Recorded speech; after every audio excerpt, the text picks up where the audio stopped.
Bitcoin had 10 green days in a row. Can we get the 11th one? Stay tuned to this video and find out more about what are the probabilities for us to get straight 11 green candles in a row. Also, we are going to take a look at the macro picture of Bitcoin and see how we have performed whenever we have tested the 50-week simple moving average. So stay tuned. Subscribe to watch more videos like this. Hello friends, my name is Soham and I welcome you to Crypto Bulls Club, your one-stop destination for all the technical analysis and news from the world of cryptocurrencies. If you're new, make sure you hit the subscribe button and press the bell icon. This will notify you with all the new videos that we release.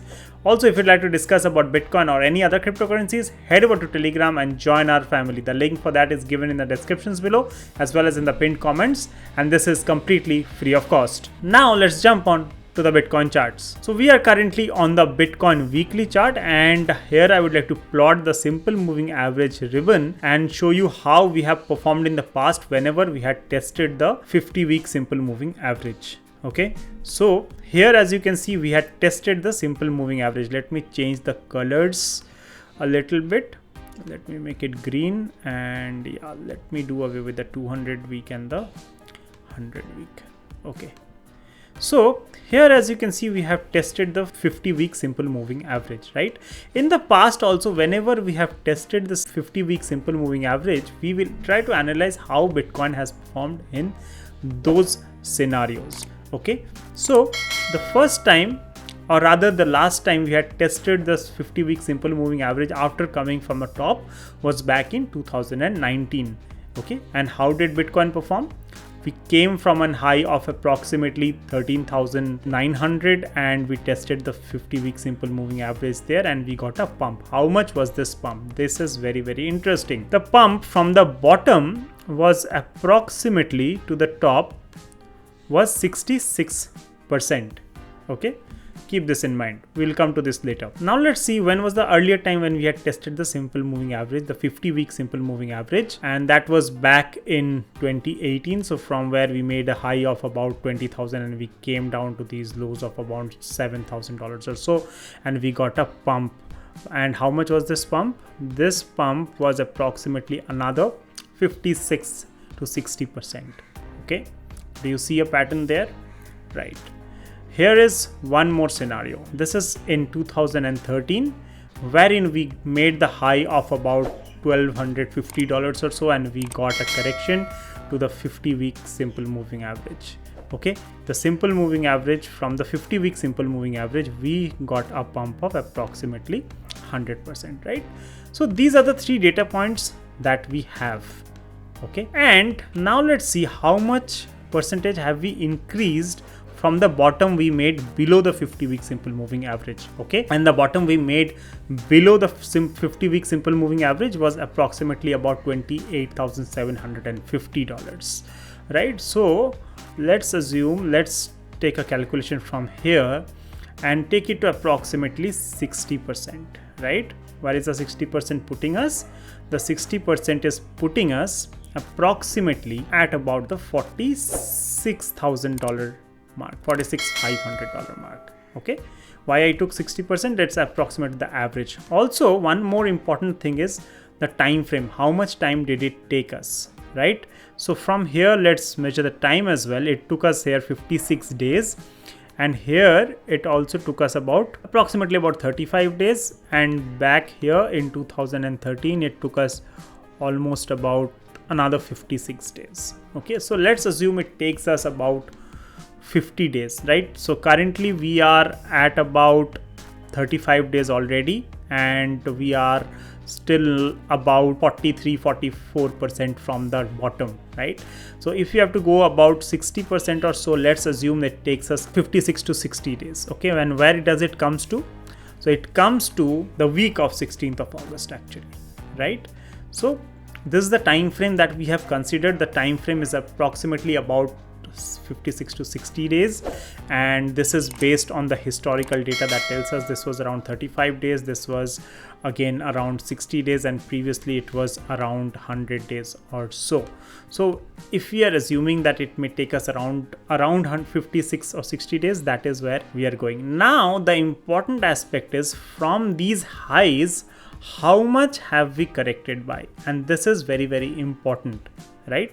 But before going there, what I would like to do is I would like to show you. So keep this $46,000 mark in mind. Okay, 46,000 is something that we are looking at, 46,000 approximately, right? 46,500 approximately. So keep this thing in mind. I'm just gonna hide the drawings right here, and let me pull out the Fibonacci retracement and let me draw from the bottom of approximately 28,750 to the top. So we have drawn the Fibonacci retracement from the bottom to the top, right? Because we are in an uptrend, right? Now a very interesting pattern comes out, right? If you see here, the 60% move is coming exactly to the 50% Fibonacci level. Okay, the 50% Fibonacci level is at about $46,900, and our 60% move is also coming to about $46,700, $800. So just a couple of $100 here and there, but that's understandable because some exchanges might have differentiable pricing and also that's okay. So according to me, what I am still looking at is this level of $46,500 approximately. If we are able to move above that and sustain, remember, whenever we are breaking a support, it is important for us to not only touch that and break above it, but come down and test it as a support. And also this $46,000 level is also very, very important. Why? Because the 20 week is also at about a similar zone of about $45,000 or $46,000, right? This is also very, very important. So if we are crossing above the 20 week, we might do that. Okay, I'm saying it, we might do that, and people might think, okay, we are back into the bullish territory.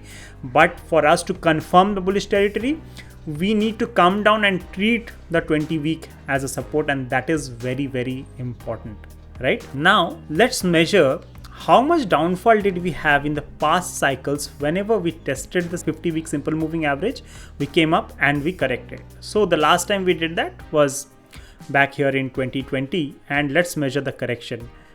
This time the correction was approximately about 63% again. Here in 2017, let's measure the move. This was approximately again about the same, about 67-68% correction again, right? So this is the move again.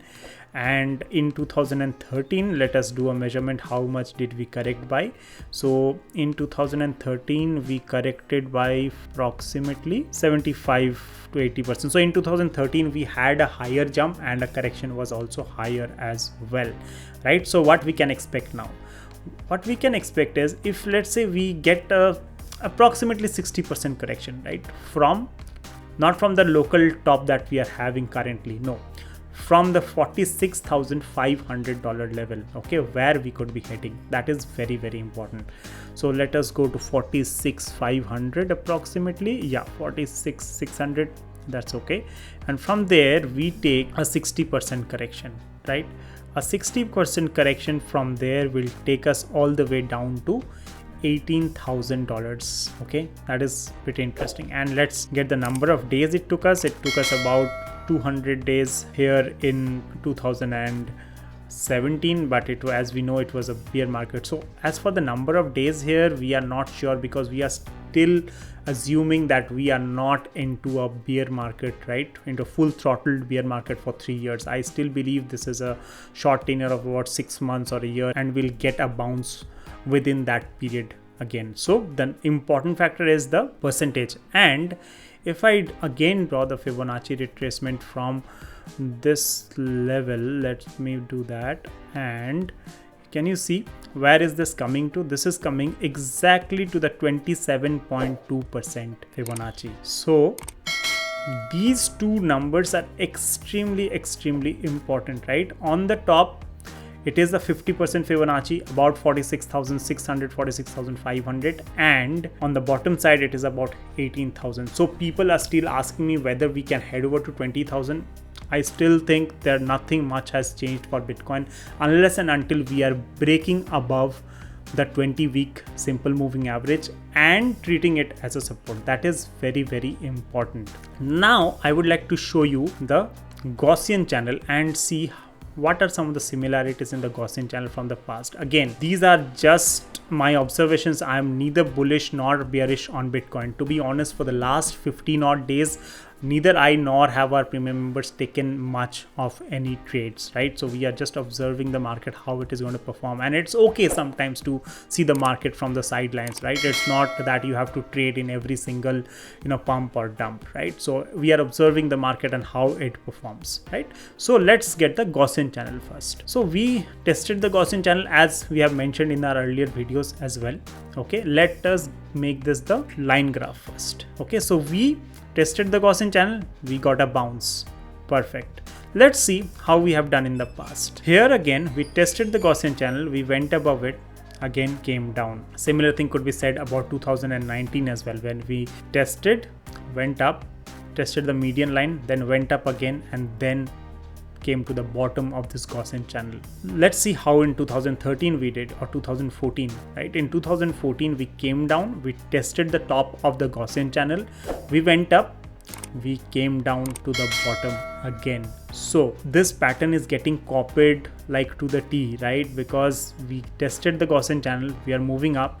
Now what we need to see is whether we are getting a correction down below the bottom line of the Gaussian channel. If it goes to those levels, it could be a great buying opportunity. Now, I am not a financial advisor, this is not a financial advice, but given the data that Bitcoin has for the past few years, we can see that whenever the price on the weekly time frame is below the Gaussian channel, it actually proves to be a great buying opportunity. So what the next things that I am looking for is for Bitcoin to cross above the 20-week simple moving average and sustain over it, because that is very important, right? Sustaining over the 20-week simple moving average, treating it as a support is very important, and only then will I be sure that yes, we are in a bull market. But as of now, nothing has changed except for the uptrend in the RSI. We have broken the downtrend on the RSI as we have shown you earlier also. So if we go to the daily chart, you will be able to see that. So let's pull out the RSI right here. We have broken this downtrend. Right now, what is important is if the RSI is coming down, we need to treat this line as a support. Okay, that would be a good bullish scenario, right? But if we are not able to do that, probably we might enter into these zones below 20 again, and if you are doing that, could be a good buying opportunity for the long-term perspective. So that's pretty much it about this video on Bitcoin. Do let me know how do you feel about it. If you like the content, please smash up the like button, hit the subscribe button, and press the bell icon. I try to communicate whatever I see in the chart. Neither I am trying to communicate a bearish scenario or a bullish scenario, right? Whatever is there in the charts, whatever I see, I try to communicate that for our community members and for the larger audience as well. So if you want to join our family, click the link given in the descriptions below and you can join our Telegram's discussions channel, and it is completely free of cost. So if you have any doubts regarding your portfolio about Bitcoin or any trade that you might be taking, someone from the community or me would actually help you out with that as well. And if you want to contact me personally on my Telegram, it is given on the pinned comments. Also, you need to stay subscribed to our channel because there is some good news for Ethereum holders, right? So Ethereum has actually broken above the 2400 levels, and in a later video today we will showcase you what are the key levels of support and resistances for Ethereum and what are the trades that we are taking right now. So share this video with your friends and family, give them the opportunity to learn about Bitcoin because that is very important. Stay blessed, stay happy, take very good care of yourself. Bye bye for now.